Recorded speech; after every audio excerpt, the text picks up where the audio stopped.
अस्सलाम वालेकुम, आप देख रहे हैं प्रोग्राम न्यूज़ फीड। मैं हूं मुर्तज़ा डार। प्रोग्राम में आज बात करेंगे 19 तारीख को होने वाले ज़िमनी इंतखाबात के हवाले से। 4 हलकों में होने वाले इंतखाबात, कहीं नून लीग की फतह तो कहीं PTI की। बड़े बड़े अपसेट भी हुए, लेकिन जो कुछ हल्का NA-75 में हुआ उसमें असल चेहरा खुलकर सबके सामने आ गया। तमाम TV चैनल्स ने इसे रिपोर्ट किया तो सोशल मीडिया पर भी तमाम सूरत हाल कौम के सामने आ गई। PTI ने फतह का ऐलान किया तो नून लीग ने जीत की नवीद सुनाई, लेकिन इस सब असना में गोलियों की तरतराहट से पूरा इलाका गूंज उठा। कहीं पोलिंग रोक दी गई तो कहीं लड़ाई झगड़े होते दिखाई दिए। इसी दौरान 2 लोग अपनी जान से हाथ धो बैठते हैं। खुदा खुदा करके पोलिंग का अमल खत्म होता है, गिनती मुकम्मल होती है तो बीच रस्ते लगभग 20 प्रिजाइडिंग अफसरान गायब हो जाते हैं। फिर क्या था, एक दूसरे पर इल्जामात की बारिश शुरू हो जाती है।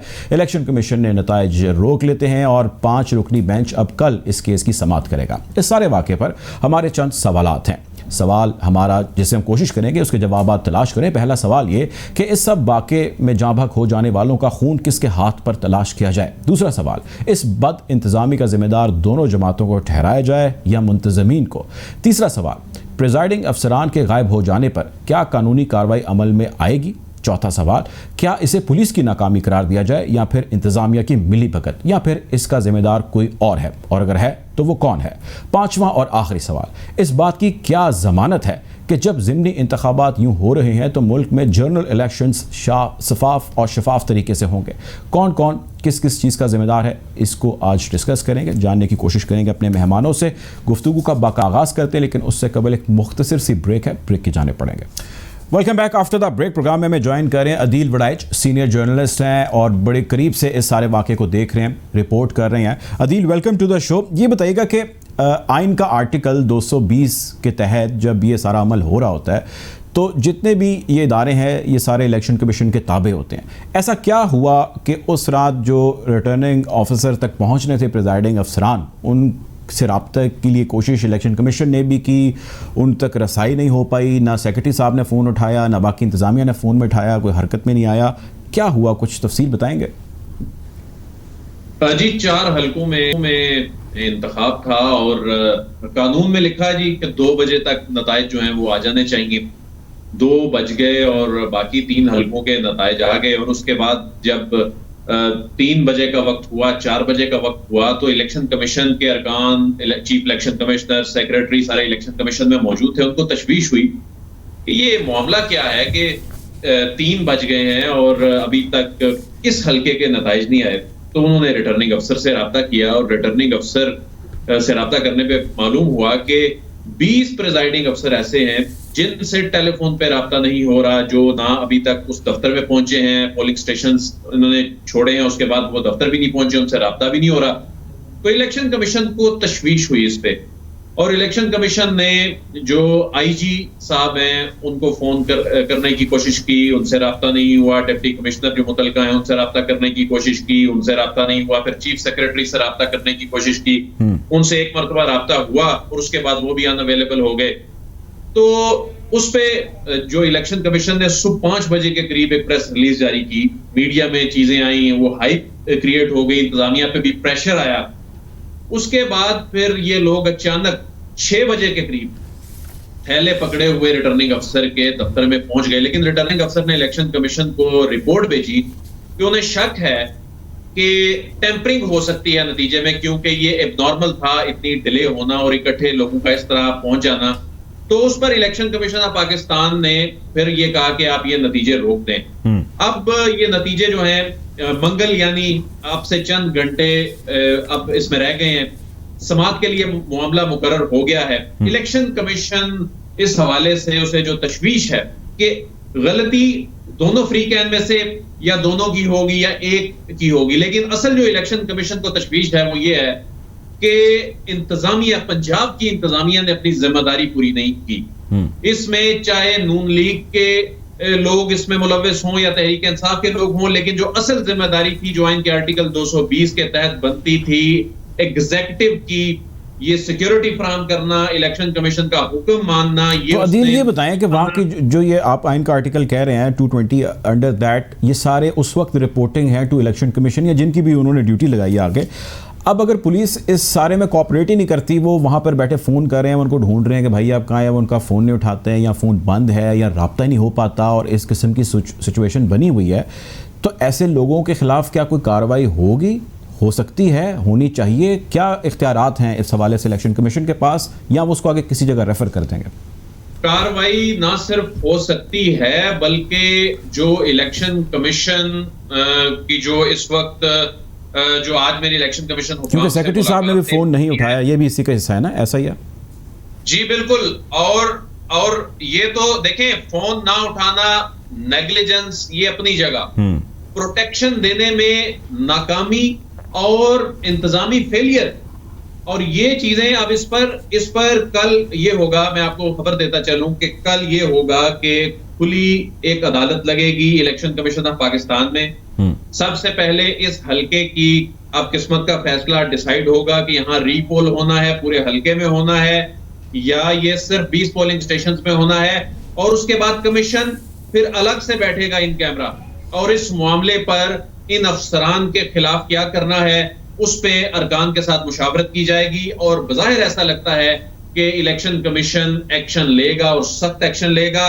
और इसमें जो नून लीग है, नून लीग पूरे हलके में इलेक्शन का मुतालबा कर रही है और वो ये एस्टैब्लिश करेगी कल कि ये मामला सिर्फ 20 पोलिंग स्टेशन का नहीं है, बल्कि लेवल प्लेइंग फील्ड नहीं दी गई। और वो जो फुटेजेस है वो पेश करने की कोशिश करेगी कि यहाँ पर लोगों की कतारें लगी थी जो वो दावा करते हैं। तो वो ये अच्छा, कल अदील कमीशन ने तलब किया है नौशीन इफ्तिखार को, जो दूसरे मली साहब हैं, उनको क्यों नहीं गिरफ्तार किया? इसमें क्या कानूनी नुक्ता है? नहीं, कमीशन ने कमीशन ने फ्रीकैन को नोटिस जारी किए हैं और इसमें जो मेन जो नोटिस जारी हुआ है रिटर्निंग अफसर को जारी हुआ है। रिटर्निंग अफसर कल रिकॉर्ड समेत, फॉर्म 45 समेत और उस तमाम जो और नई रिपोर्ट के समेत, अभी तक वो रिपोर्ट इलेक्शन कमीशन में नहीं आई। इलेक्शन कमीशन आज के दिन तक ला इल्म है कि असल में वहां ग्राउंड पे हुआ क्या, ये फेलियर हुआ कैसे, या ये जो साजिश हुई मुबैना तौर पर इसके पीछे कौन है, ये अभी तक रिटर्निंग अफसर की रिपोर्ट कल 10 बजे इलेक्शन कमीशन के सामने आनी है। और उसमें इलेक्शन कमीशन ने फॉर्म 45, क्योंकि आज नून लीग का एक और दावा सामने आ गया है, वो ये सामने आया है कि हमारे पास फॉर्म 45 मौजूद है सारे के सारे, शायद हकान अब्बासी साहब ने कहा है, और पाकिस्तान तहरीक इंसाफ भी जो विक्ट्री का दावा कर रही है, इसका मतलब है उनके पास भी फॉर्म 45 मौजूद है। तो अब देखना यह है कि क्या किसी ने फॉर्म 45 में टेम्परिंग की है, क्योंकि असल अच्छा, थोड़ी सी हमारे नाज़रीन को बता दीजिएगा फॉर्म 45 है क्या और फॉर्म 45 का रोल क्या होता है, थोड़ा व्यूअर्स को जरा समझा दें आप। फॉर्म 45 सबसे एक बेसिक डॉक्यूमेंट है जो पोलिंग स्टेशन लेवल पर कौन जीता कौन हारा, ये इस फॉर्म 45 में होता है। जो थैले हैं जी, थैलों में अगर कोई टेम्परिंग करने की कोशिश करे भी तो जो बैलेट पेपर है वो एक सिक्योरिटी फीचर का हामिल, एक मखसूस पेपर पे एक मखसूस उसका वेट होता है। ये बैलेट पेपर कोई प्रिंटिंग प्रेस से बनाकर उसमें नहीं डाल सकता। उसमें ज्यादा से ज्यादा कोई टेम्परिंग या कोई नुकसान ये पहुंचा सकता है कि वो डबल मोहर लगा के वोट जाया कर दे। लेकिन फॉर्म 45 मौजूद है अगर सही हालत में तो ये टेम्परिंग पकड़ी जाती है। फॉर्म 45 जब प्रिजाइडिंग अफसर पोलिंग स्टेशन छोड़ता है रिटर्निंग अफसर के दफ्तर जाने के लिए, तो पोलिंग एजेंट को उसकी कॉपी दिए बगैर नहीं वो जा सकता। तो इसका मतलब है कि दोनों फ्रीकैन के पास ये नकूल मौजूद है, दोनों को उन 20 पोलिंग स्टेशन की असल सूरत हाल पता है। और जो यहां तक है कि वहां पोलिंग स्टेशन पे ठप्पे लगे हों, ये अभी तक ऐसी कोई सूरत हाल। अच्छा, अब अदील ये देखें, ये तो आपने सारा बताया मंजर के शिकी के उस दिन हुआ क्या और कानून अब क्या करने जा रहा है और क्या हो सकता है। अब कोई ज़रा अंदर की बात बताएं, कोई खबर हमें बताएं, वो अपना एनालिसिस मुझे दें कि ये हुआ क्या और किसने क्या किया, अंदर की कहानी क्या है, होने क्या जा रहा है, क्या क्या डिटेल क्या है, कोई इनसाइड स्टोरी दें। देखें, एक तो इलेक्शन तो इसका मुतनाज़ा हो गया है और अब जो नाकदीन हैं वो ये कह रहे हैं कि इसको मुतनाज़ा इलेक्शन कमीशन की अपनी प्रेस रिलीजेस ने भी बना दिया है, जो वो हाइप क्रिएट कर दी उन्होंने सुबह 5 बजे के करीब प्रेस रिलीज जारी करके, और उसके बाद एक दूसरी प्रेस रिलीज जारी की। अब इसमें होने जो जा रहा है बज़ाहिर ऐसा लगता है कि 20 पोलिंग स्टेशन पर तो रीपोल होगा, ऐसे जो सूरत हाल बनती नजर आ रही है कि 20 पोलिंग स्टेशन पे रीपोल होगा। जो नून लीग ये चाहती है कि तमाम हल्के में हो, क्योंकि वहां जो फॉर्म 45 की जो सूरत हाल नजर आ रही है नून लीग को जो आइडिया हो रहा है कि 20 पोलिंग स्टेशन पर अगर इलेक्शन होता है तो शायद नून लीग को फिर इसका फायदा नहीं होता, और अगर पूरे हलके में इलेक्शन दोबारा होता है तो नून लीग इसको पॉलिटिकली भी कैश करा के उसको एक मौका और भी मिल जाएगा। तो इलेक्शन कमीशन अगर पीटीआई की फतह कर कह देता है जी पीटीआई जीत गई है यहाँ पे भी, इस बात के इम्कानात, इस बात देखें, इसमें इलेक्शन कमीशन फॉर्म 45 का ये एक सूरत हो सकती है, एक सूरत हो सकती है कि 20 पोलिंग स्टेशन पर इलेक्शन ना हो, कि नून लीग के पास भी जो फॉर्म 45 है, तहरीक इंसाफ के पास भी जो फॉर्म 45 है, और रिटर्निंग अफसर के पास भी जो फॉर्म 45 है, अगर उन पे बराबर का रिजल्ट है, उसमें कोई टेम्परिंग नहीं है, तो फिर तो इसमें नहीं होगी। लेकिन बात लोग समझते हैं कि इसके बावजूद रीपोलिंग इसलिए होनी चाहिए कि ये अगर इलेक्शन कमीशन इसका नतीजा जारी करने का हुक्म दे देता है रीपोलिंग के बगैर, तो इसमें दोनों में से एक फ्रीक इसको इतना ज्यादा पॉलिटिसाइज करता रहेगा कि उससे फिर इलेक्शन कमीशन की साख पर भी बात होगी, क्योंकि इलेक्शन कमीशन चैलेंज किया जाएगा उसको, जो है उसकी रिट जो है उसका भी ये बड़ा इम्तिहान है। उसकी वजह यह है कि इंतजामिया एक हलके में, देखें इस मरतबा फौज नहीं लगाई गई, और 2018 में भी फौज जो है पोलिंग स्टेशन में लगाने का सियासी जमातों ने मुतालबा किया, बड़ी मुश्किल से हमारे मशरकी मगरबी बॉर्डर पे एंगेज जवानों को इस तरह लाकर पोलिंग स्टेशन पे लाना, लेकिन वो इतने पुरअमन इंतखाबात हुए। लेकिन इस मरतबा अब ये जो प्रैक्टिस हुई है, एक हलके में ये अफसोसनाक सूरत हाल है। आगे कोई बड़े ज़िमनी इलेक्शन आ जाए, आगे लोकल गवर्नमेंट इलेक्शन आ रहे हैं, उसके बाद फिर जनरल इलेक्शन की सूरत हाल हो, तो ये इलेक्शन कमीशन के लिए एक टेस्ट केस है।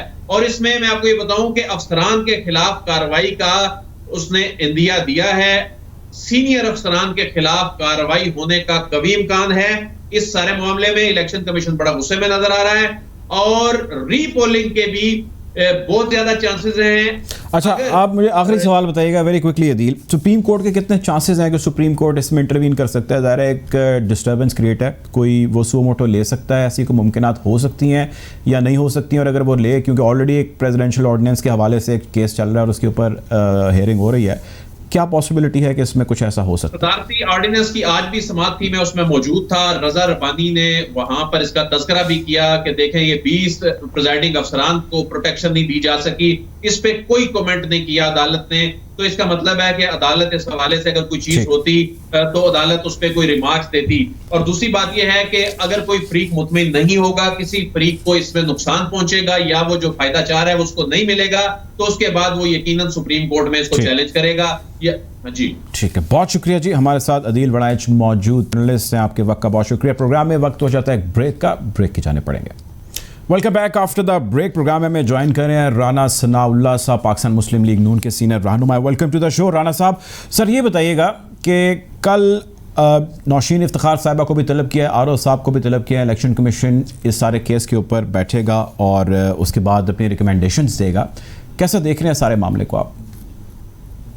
देखिए, इस पे ऐसे है कि इलेक्शन कमीशन जो है, जहां तक ये बात हो रही है कि जी उसके इख्तियारात बढ़ाए जाएं या उसको इस्लाहात की जाएं, इख्तियारात उसके पास शाफी काफी है। मामला ये है कि इलेक्शन कमीशन का अमला अपना नहीं होता, यानी उसके पास इतने ज्यादा लोग नहीं होते हैं। मिसाल के तौर पर अगर ये 360 पोलिंग स्टेशन थे तो इलेक्शन कमीशन के जो अपने बंदे हैं उसमें ज्यादा से ज्यादा 10 होंगे, बाकी 300-350 आदमी जो है उन्होंने लिया है सूबाई हुकूमत से, मकामी जो इंतजामिया है डिप्टी कमिश्नर से। तो उसमें कुछ ऐसे बंदे दाखिल कर दिए जाते हैं, ये प्रैक्टिस पहले भी है कि जिन लोगों की जो है वो अपनी हमदर्दियां जो है वो किसी जमात से हों, या खास तौर पर हुकूमत के लिए जो बड़ा ईजी होता है कि हुकूमती कैंडिडेट जो है वो उसको मोबिलाइज किया जाए इस तरीके से। तो अब सामने बात जो आई है कि फिर जो लोग इस तरह से यानी इस स्टाफ में बतौर प्रिजाइडिंग ऑफिसर या बतौर जो भी उनकी जिम्मेदारी है वो शामिल होते हैं, तो वो फिर सारा दिन जो है वो अपना काम करते हैं। यानी जो अपोजिट पार्टी के या अपोजिशन के स्ट्रांग होल्ड हुए तो उनको जो है उनके ऊपर पोलिंग पोलिंग जो है वो उसको स्लो करना ताकि वोट कम कास्ट हो, मुख्तलिफ बहानों से पोलिंग बंद कर देना और फिर दूसरे तरीके अपनाना। बाज लोग जो है वो कॉपियां शॉपियां भी फिर जो है वो एक्स्ट्रा डालने की भी कोशिश करते हैं, जो कि इस इलेक्शन में भी लोग पकड़े गए हैं। 2-3 जगह पे ये चीजें जो है वो हमने उनको कैप्चर किया है। तो जब ये सारा दिन की इस तरह की जो यानी धांधली या ज्यादती है, उसके बाद इन्होंने तरीकाकार यहाँ पे ये अपनाया कि इन्होंने 20 प्रिजाइडिंग ऑफिसर जो थे ना वो इन्होंने एक जगह पे इन्होंने इकट्ठे कर दिए। हो सकता है कि वो लोग ऐसे हों कि वो रजामंदी से या नीम रजामंदी से ही साथ चल पड़े हों, या उनको बहरहाल इन्होंने पुलिस के जरिए, क्योंकि पुलिस का एक डीएसपी जो है जुल्फकार विर्क, वो इसमें बिल्कुल उसका वाज़ेह किरदार नजर आ रहा है। वो डीएसपी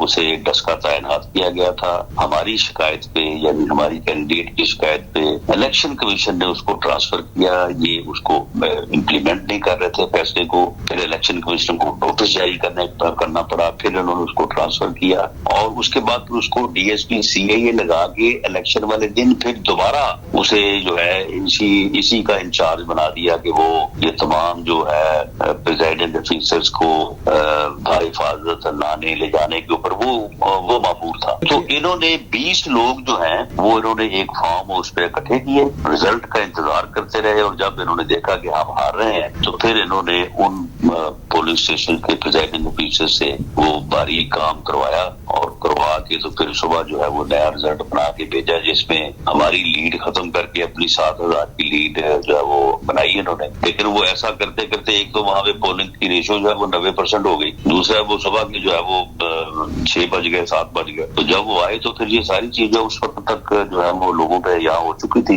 ये किस किस्म की जो है वो।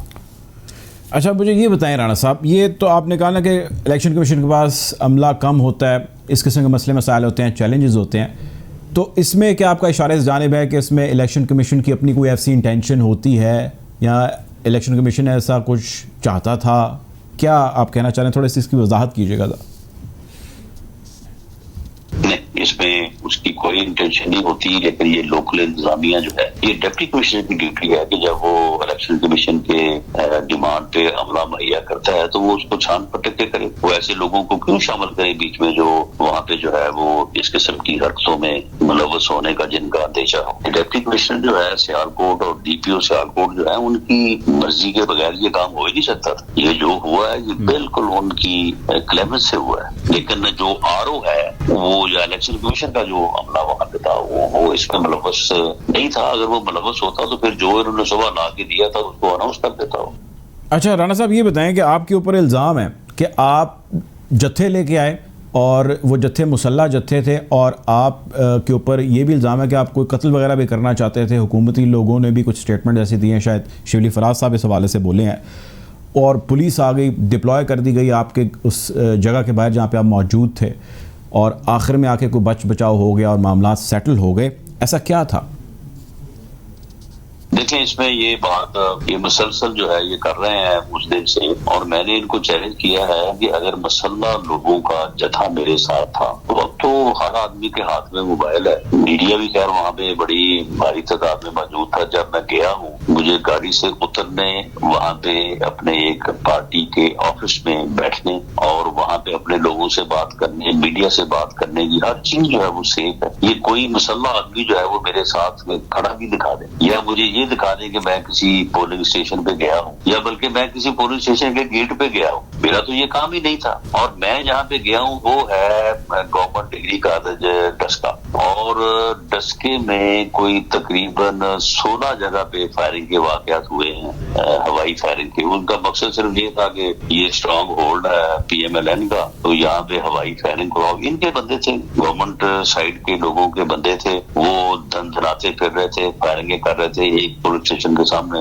मरगल मचाते और लोग वहां से अपने वोट कास्ट ये वगैरह वापस चले जाते, फिर दूसरे पे, फिर तीसरे पे, फिर चौथे पे, और वो किसी ने रोका। पुलिस जो है, पुलिस उनके, बल्कि पुलिस को पता था कि ये होना है, उन्हें शायद पहले कह दिया गया था कि ये ऐसा होगा, तो आपने बिल्कुल खामोशी से जो है वो अपनी ड्यूटी सर अंजाम देनी है, किसी को आपने पकड़ना नहीं है। तो उनको क्यों नहीं पकड़ा इन्होंने? ये पकड़ना तो हमारा काम तो नहीं था, ये इंतजामिया का काम, ये पकड़ते उनको। अगर मेरे साथ कोई मसाला बंधा तो। अच्छा राणा साहब, आप जरा आगे बढ़ते हैं। मुझे आप अपनी ज़रा राय दें, मुझे आप एनालिसिस दें अपना, मुझे बताएं ये जो 20 प्रिजाइडिंग ऑफिसर्स गायब हो गए और उसके बाद सामने आ गए, ये कहाँ गए थे और किसने इनको गायब किया? ये एक फार्म हाउस की निशानदेही हो रही है, वहां से लोकल लोग जो है वो कर रहे हैं और उसका नाम भी कोई इम्तियाज साहब बता रहे हैं जिनका फार्म हाउस है। ये वहां पे इनको रखा गया है और वहां पे उनसे ये सारा रिजल्ट तब्दील कराया गया है और फिरदौस आशिक अवान साहबा वहां पे खुद नफ्से नफीस मौजूद रही हैं। इनकी निगरानी में सारा हुआ है और जब फिर सुबह कोई 3-4 बजे वो जब मुकम्मल हुआ है कि तो उसके बाद फिर उन्होंने जो फिगर दिया था ना बड़ा एक्यूरेट कि हम 7,827 वोटों से जीत गए, तो ये वही से किया था इन्होंने। अच्छा, मुझे ये बताएं, आपने अभी फिरदौस आशिक अवान साहिबा का नाम लिया कि ये वहाँ पर मौजूद थी और इनकी सरबराही में सारा ये काम हो रहा था। आपके पास कोई सब्सटेंशियल एविडेंसेस हैं इस चीज़ के? अगर फिरदौस आशिक अवान साहिबा आज तय कर लेती हैं कि जी आप उनके ऊपर इल्ज़ाम लगा रहे हैं या आप जो है वो कोई दावा करती हैं आपके ऊपर, तो आपको बुलाया जाता है, आप इस चीज़ का कोई प्रूफ है आपके पास या सिर्फ ये एक इल्ज़ाम लगा रहे हैं आप? मैं इसको साबित करूंगा। अगर वो आप देखें ना, वो 20 लोग 20 जगहों से जो है वो उनको उठाया गया है, पुलिस ने उठाया है। जेरे सरकर्दगी जुल्फकार विर्क डीएसपी उनको इन्होंने उठाया है, उठा के ले गए हैं उस फार्म हाउस पे और जब वो बरामद हुए हैं तो पुलिस उनको सबको इकट्ठा लेके आई है। यानी वो 20 जगह पे जो गुम हुए थे तो वो एक जगह पे इकट्ठे कैसे हो गए? फिर एक ही बंदे ने किया ना उनको इकट्ठा सब। She was there. ठीक है जी, बहुत शुक्रिया जी। राना सनाउल्लाह हमारे साथ मौजूद थे, पाकिस्तान मुस्लिम लीग नून के सीनियर रहनुमा। आपके वक्त का बहुत शुक्रिया। प्रोग्राम में वक्त हो जाता है एक ब्रेक का, ब्रेक की जाने पड़ेंगे। Welcome back after the break. Program में हमें ज्वाइन कर रहे हैं अली असजद मली साहब, पाकिस्तान तहरीक इंसाफ के कैंडिडेट हैं डस्का NA 75 से। नौशीन इफ्तिखार साहिबा के मुकाबले में ही इलेक्शन कंटेस्ट कर रहे हैं। Welcome to the show Ali साहब। सबसे पहले तो आप मुझे अपना आंखों देखा हाल बताएं, आप वहाँ पर मौजूद थे, आप पे बहुत सारी चीज़ों के इल्ज़ामात हैं और आपने भी बहुत सारे इल्ज़ामात लगाए, हुआ क्या? देखें जी, अगर आपने देखा है ना तो फिर आपको पता होगा कि जो नून लीग क्लेम कर रही है ये बिल्कुल गलत क्लेम कर रही है। इसमें 2-3 चीजें इन्होंने क्लेम की। एक उन्होंने फायरिंग का क्लेम किया, दूसरा उन्होंने स्लो पोलिंग का क्लेम किया, तीसरा उन्होंने टैंपरिंग का क्लेम किया। मैं तीनों चीजें बारी बारी आपको बता देता हूँ। सबसे पहले राना सनाउल्लाह साहब और जावेद लतीफ साहब और पूरे डिस्ट्रिक्ट सियालकोट की भी नून लीग के जितने गुल्लू भट्ट थे और सेंट्रल पंजाब के जितने गुल्लू भट्ट थे वो ये लेके आए। इन्होंने वहाँ पोलिंग मार्क किए हुए थे जहाँ से इनको पूरी तरह मार पड़ रही थी, उनके ऊपर इन्होंने वो बंदे लगाए और इन्होंने वहाँ पे दहशतगर्दी की, बदमाशी की, लाठीचार्ज की है। वो तमाम वीडियोस भी मौजूद हैं, पर्चे भी मौजूद हैं। जो लोग पुलिस ने पकड़े उनके वो पेशावर मुजरिम भी निकले, 10-10 पर्चे उनके ऊपर हुए हुए हैं। फिर गोविंद के एक हमारा जो गाँव है, पोलिंग स्टेशन है, वहाँ पे एक मेरा पोलिंग एजेंट जो है माजिद जिसका नाम है वो शहीद दिया गया और एक राहगीर जो है वो दूसरा वो भी वहाँ पे फौत हो गया। जिसने किया वो भी मरियम बीबी के साथ जिस लड़के का बाप खड़ा हुआ जो राहगीर फौत हुआ था, उसने अपने मुंह से उसके निकल गया कि जी मैं गन लेके आया, मेरा भाई गन लेके आया तो उन्हें आके फायर मार देता। आप कहते हैं तो मैं आपको वीडियो फॉरवर्ड कर देता हूँ। मरियम नवाज के साथ खड़े होकर उन्होंने ये बात, ठीक है, पहला झूठ इनका मरियम बीबी का ये साबित हो गया। फिर मरियम बीबी ने वहां पे ये कहा कि जी मैं अली असजद मली 300 वोटों से अपना गाँव आ रहा हूँ। मैंने लाइव प्रेस कॉन्फ्रेंस में उनको ये बात कही कि मरियम बीबी में 1947 से अल्हम्दुलिल्लाह मेरी फैमिली अपना गाँव कभी नहीं हारी। इस इलेक्शन में मेरी 1000 वोटों की लीड है, बेशक इलेक्शन कमीशन से चेक कर लें, पिछले 50 साल के इलेक्शन रिजल्ट जो है वो चेक कर लें। तीसरा इन्होंने बात की कि जी आपके वो अगवा कर लिए गए थे जो प्रिजाइडिंग ऑफिसर्स हैं। तो मेरे भाई वहां पे जावेद लतीफ साहब मौजूद थे, एहसन इकबाल साहब मौजूद थे, उज़मा बुखारी साहब मौजूद थी, अताउल्लाह तारड़ साहब मौजूद थे और इनके 8-10 और MPMN ने RO के कमरे में मौजूद थे, RO रिटर्निंग ऑफिसर के कमरे में मौजूद थे सारी रात। ये वो लोग हैं जो कि लेट हुए, ये कहीं गायब नहीं हुए, इनको कोई अगवा नहीं किया गया, ये वहां पे लेट हो गए और जब ये बाद में पहुंचे तो उससे 2 घंटे पहले इन्होंने रेट्रिक ये डाल दिया हुआ था कि जी ये तो चीटिंग हो रही है। इस रेट्रिक से 1 घंटा पहले रात को 1 बजे, please check for the record, कि मरियम नवाज साहिबा ने ट्वीट कर दिया था कि जी हम इलेक्शन जीत गए, पता नहीं 1,48,000 वोट लेके या वोटेवर, ठीक है जी। फिर उन्होंने, और उस वक्त मैं RO के सामने बैठा हुआ था जब इन्होंने ये ट्वीट किया और 140 पोलिंग स्टेशंस का रिजल्ट जो था वो बकाया था और नेक टू नेक हमारा जा रहा। तो मैंने फिर वहां, अगर आप कहते हैं तो मैं वो वीडियो आपको भेज देता हूँ जिसमें मैंने रात को बैठ के वहां पे कहा कि जी मैं ग्राउंड जीरो पे बैठा हूँ, आरओ के साथ बैठा हूँ और यहाँ पे कोई रिजल्ट अभी नहीं आया जिससे साबित हो के हम इलेक्शन हार गए, ना कोई अगवा हुआ। उसके बाद फिर इनको कहा गया कि फॉर्म 45 जो है वो दें। वो इन्होंने कच्चे फॉर्म 45 जो इन्होंने खुद बनाए हैं वो इन्होंने दिए। इनके पास ऑफिशियल जो फॉर्म 45 जो इनके पोलिंग एजेंट को दिया गया था वो साबित नहीं करा सके, ना ये वहां पे लेके आए। शहीद भी हमारे हुए, बदमाशी भी हमारे खिलाफ और फिर इल्जाम भी हमारे। अच्छा, फिर मरियम बीबी ने बार बार कहा कि मैं फायरिंग करता। एक वीडियो भी वो कोई दिखा रहे हैं जो किसी बच्चे ने बनाई। आप गौर से देखें, जो बंदा फायरिंग कर रहा है वो मेरे से कोई 300 गज दूर होगा, मैं किसी जमघटे में खड़ा हुआ हूँ और मैं वहां से उनको रोक रहा हूँ कि जी आप लोग फायरिंग ना करें। ये नून लीग के लोग फायरिंग कर रहे थे, मैं उस पोलिंग स्टेशन पे गया इनकी बदमाशी को रोकने के लिए। मैंने कहीं फायरिंग नहीं की, ये आपको वीडियो भी दिखाएगी। वो कोई भी वीडियो दिखा देते हैं। फॉर एग्जाम्पल एक उन्होंने वीडियो दिखाई कि जी डब्बे खाली, अब डब्बे खाली हैं तो उन्होंने कहा जी डब्बों में से उन्होंने थैले निकाल के चोरी कर। अब वो किसने किए हैं, कौन से डब्बे हैं, कपड़े धोने के डब्बे हैं, क्या है, क्यों है, दैट डजंट मीन एनीथिंग। जो मुंह में आता है वो बोलते जा रहे हैं और सिर्फ ये प्रेशर टैक्टिक्स हैं एंड नथिंग एल्स। अच्छा मलिक साहब, चले ये इल्जामात और उनकी तरदीद को एक तरफ साइड पे करते हैं। मुझे आप ये बताएं कि जो जितने अफसरान थे, ये ऑफिसर्स थे, ये 20 के 20 ये सारे कहाँ पर गए और ये जो थैले गायब हुए ये कहाँ पर हुए, हुआ क्या, कुछ तो हुआ ना? ये मानता ही नहीं हूँ कि वो गायब हो गए। ये किला कालर वाला, गटियानिया, सिरावाली, हंजराना, ये वो पोलिंग स्टेशन हैं जो कि हिफाजत थे, जो सबसे दूर के पोलिंग स्टेशन हैं। ये वो पोलिंग स्टेशन है, ये वो पोलिंग स्टेशन हैं जो कि मेरे आबाई गाँव है। ये वो पोलिंग स्टेशन हैं जहाँ पे PMLQ के मिनिस्टर भी मेरे साथ हैं, MPA। ये वो पोलिंग स्टेशन हैं जहाँ पे हाजी मानला जिन्होंने आजाद इलेक्शन लड़ा था, 15,000 वोट दिए, यहाँ के रहने वाले वो मेरे साथ हैं। ये वो पोलिंग स्टेशन है जहाँ से अब्दुल वहीद ने 17,500 वोट लिया था, वो मेरे साथ हैं। यानी कि तमाम वहाँ की जितनी भी पॉलिटिकल फिगर्स थी वो तमाम मेरे साथ। ये PP 41 के रिजल्ट और PP 41 में मैं 90% से ऊपर पोलिंग स्टेशन जीता हूँ। ये ऑन रिकॉर्ड होगा जी, मैं चैलेंज कर रहा हूँ कि चेक कर लीजिए। अच्छा चले, अब ये तो आप चैलेंज कर रहे हैं, इलेक्शन कमीशन ने भी इस हवाले से तलब कर रखा है और वो कल यकीनन इसके ऊपर डेवलपमेंट होगी। क्या एक्सपेक्ट करते हैं, आपकी एक्सपेक्टेशंस क्या हैं? इंशाल्लाह जी हमारा नोटिफिकेशन होगा और हमें अनाउंस किया जाएगा, विनर अनाउंस किया जाएगा। MNA इलेक्ट तो हम हैं, फिर ऑफिशियली MNA हो जाएंगे। वेल लेट्स सी फिर क्या होता है, फिर देखते हैं क्या होता है। अच्छा ये बताएं, इलेक्शन कमीशन के इस सारे मामले के अंदर रोल को कैसा देखते हैं आप? मैं कुछ ज्यादा कमेंट नहीं इस पे करना चाहूंगा, क्योंकि मुझे लगता है कि कुछ नीचे के लेवल पे लोग मैनेज हुए थे, ऊपर के लेवल पे तो नहीं है कोई ऐसी बात, मगर कुछ नीचे के लेवल पे लोग मैनेज हुए थे, लोकली मैनेज किए गए थे। नहीं, ये जो आप इल्जाम लगा रहे हैं ये लोकली मैनेज किया था, आपके पास कोई सबूत है इसके? नहीं है, मैं इसलिए कह रहा हूँ कि मैं ज्यादा कुछ इस पे बात नहीं करना चाहता। मुझे तो एतमाद है, मैं वहां लिख के देख के आया हूँ कि जो भी आपके प्रिजाइडिंग ऑफिसर्स ने फॉर्म 45 जमा कराए हैं, मुझे उन पे एतमाद। चलें ठीक है जी, बहुत शुक्रिया जी। अली असद मलिक साहब मौजूद थे, NS 75 से कैंडिडेट है पाकिस्तान तहरीक इंसाफ के। अभी तक के लिए इतना ही, इंशाल्लाह आपको इस हवाले से मजीद अपडेट करेंगे आने वाले प्रोग्राम्स में। आपसे इजाज़त चाहते हैं, कल मुलाकात होगी, अपना ख्याल रखिएगा, अल्लाह हाफ़िज़।